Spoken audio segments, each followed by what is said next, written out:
কিস্তি জীবনে হবে না, মনে রাখিস। অবৈধ উপার্জনকারী তোর অভাব যাবে না, তোর কলিজায় কোনোদিন তৃপ্তি আসবে না। আমাদের মসজিদের 5,000 টাকার ইমাম, তার কিস্তি লাগে না, আর সে তার বিবি বাচ্চা নিয়ে রাস্তায়ও থাকে না, রাস্তায়ও থাকে না।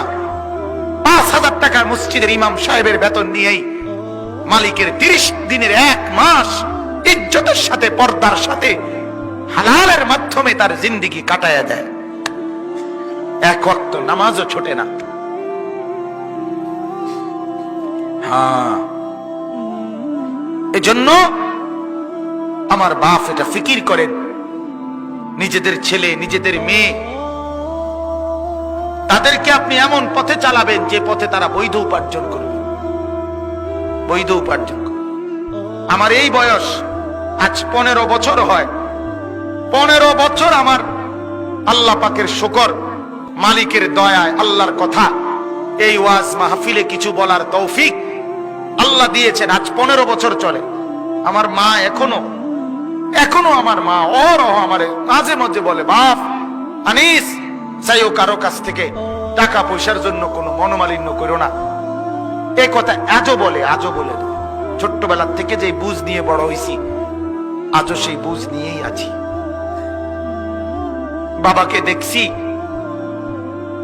বাবাকে দেখছি অভাবের সংসারে। 27 দিন তারাবির নামাজ যেদিন শেষ হয়েছে, তারপর দিন একটা পাঞ্জাবির কাপড় কিনা দিছে আমারে। ঈদের দিনও সকালবেলা, আমি ঈদের দিন, আজ ঈদ ফজরের নামাজ পড়ে আমি টেইলারের দোকানে দাঁড়ায় ছিলাম। আমার পাঞ্জাবিটা তখনও সেলাই হয় নাই। আমি ঈদের নামাজে যাব কিভাবে? আমি সেই অভাবের সংসারে বড় হয়েছি। তারপরও কোনদিন বাপ অবৈধ রোজগারের পিছনে যায় না। এক মসজিদের ইমামতি করছে 43 বছর। আব্বা এক মসজিদে নামাজ পড়াইছে, এক মসজিদ। 43 বছর এক মসজিদের ইমাম ছিল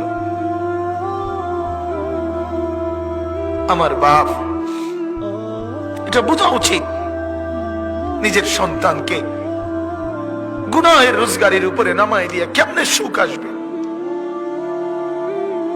নিজের ঘরে হারামের, সুদের টাকা, ঘুষের টাকা, চুরির টাকা, ডাকাতির টাকা, ওজনে কম দিয়ে ঠকবাজি করে, প্রতারণা করে, মিথ্যা বলে, ধোঁকাবাজি করে, নেশার সামানা বিক্রি করে, মদের উপকরণ বিক্রি করে, জুয়ার সামগ্রী বিক্রি করে, মানুষকে ঠকাইয়া, প্রতারণা করে, মিথ্যা বলে যে টাকা আপনি ঘরে আনলেন, আপনি অনেক মানুষকে কষ্ট দিয়ে আপনার ঘরে সুখ আসবে কেমনে